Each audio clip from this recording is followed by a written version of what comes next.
All right, guys, I'm out here on the Pine Mountain Trail with Andy and Atypical Hiker.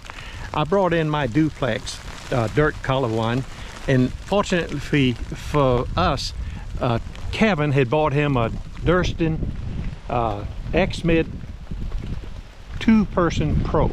So I thought I'd do a quick comparison with my duplex, what the issues that I don't like about it. Now, none of it was a deal breaker because I bought the tent, but there was a few little things. Just you probably have issues with your tent, little things you may not like, and that's what I'm gonna go over real quick on my duplex, and then we're gonna go over to Kevin's Durston and see the things that appeal to me and what I think don't appeal to me.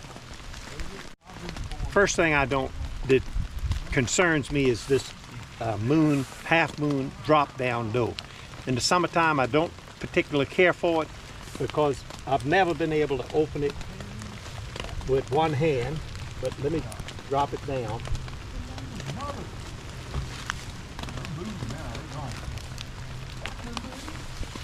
I never did like this like that. It just was too big an opening for bugs to go with, some mosquitoes, and it ain't nothing worse than laying in your bed 2 or 3 o'clock in the morning, the ant or a mosquito buzzing around your ear. I don't like it, and I blame it on this wide open and drop down door. Now, I've yet to be able to close it easy. It always takes a 2-hand closure, which I don't care for that. But like I said, none of this is a deal breaker. I bought the tent, so that's just a little thing. I wish they could come up with a different deal. And I don't mind the tracking pole being in the middle because this is a 2-person tent. I had single person tents, and the pole is just too narrow and my knee would keep hitting it. But in a double wall tent, that's not an issue. I didn't have a problem with this door. I mean with this tracking pole in the middle.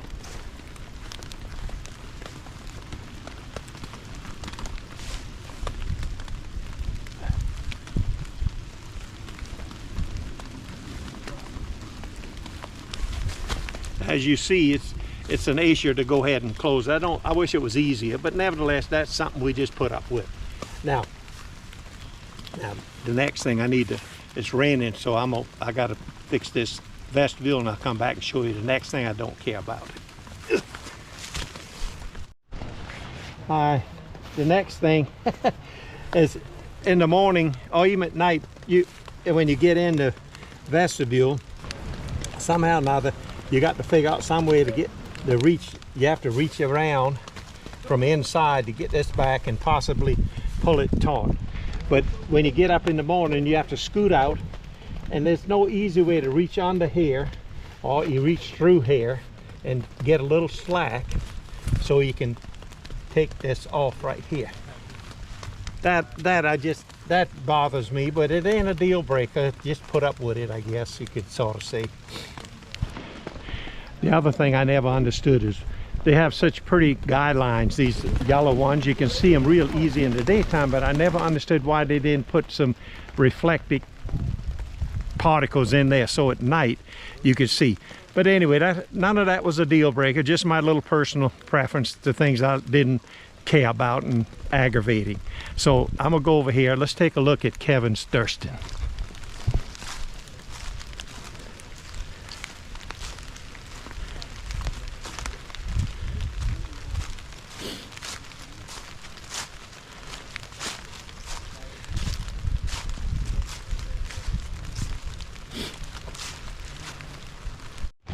Hey, the first thing I noticed, I don't see any guy lines.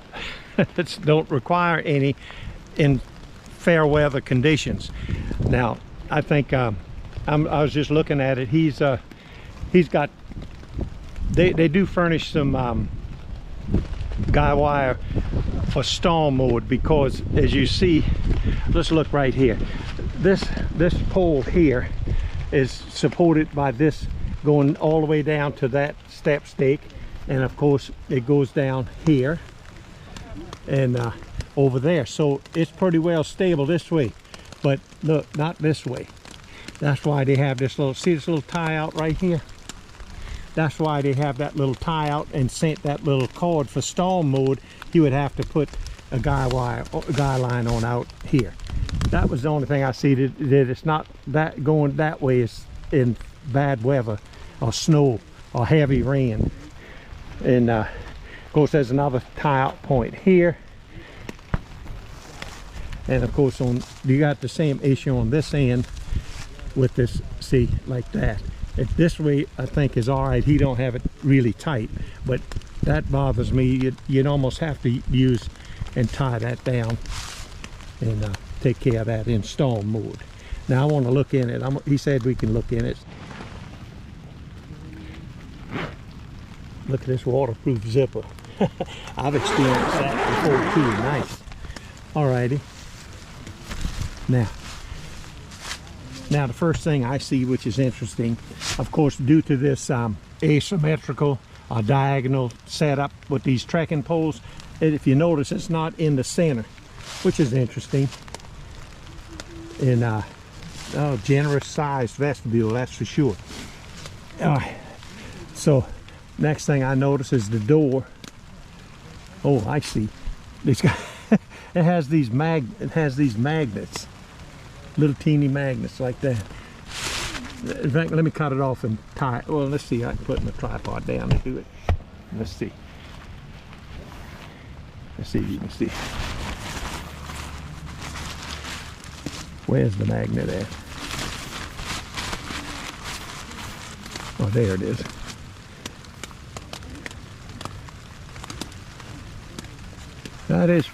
That is pretty firm. I was surprised.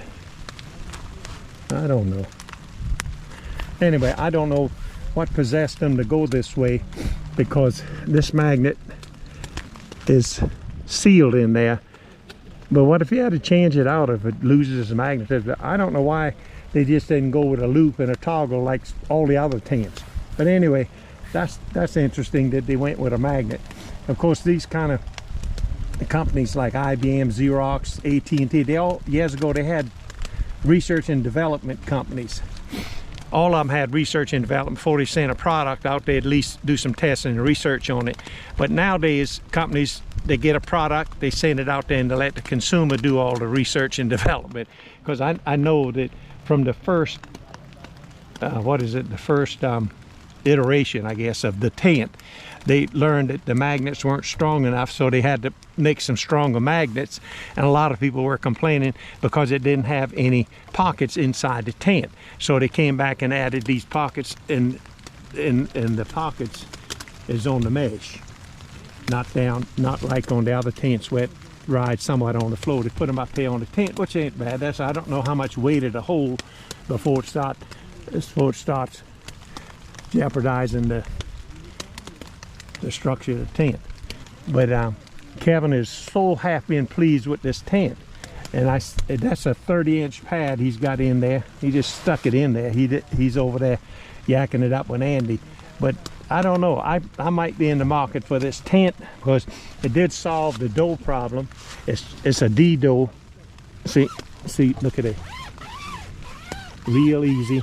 And then now he's got this pole in the wrong place, but anyway, look at it, so easy. Two zips, and you got a D door.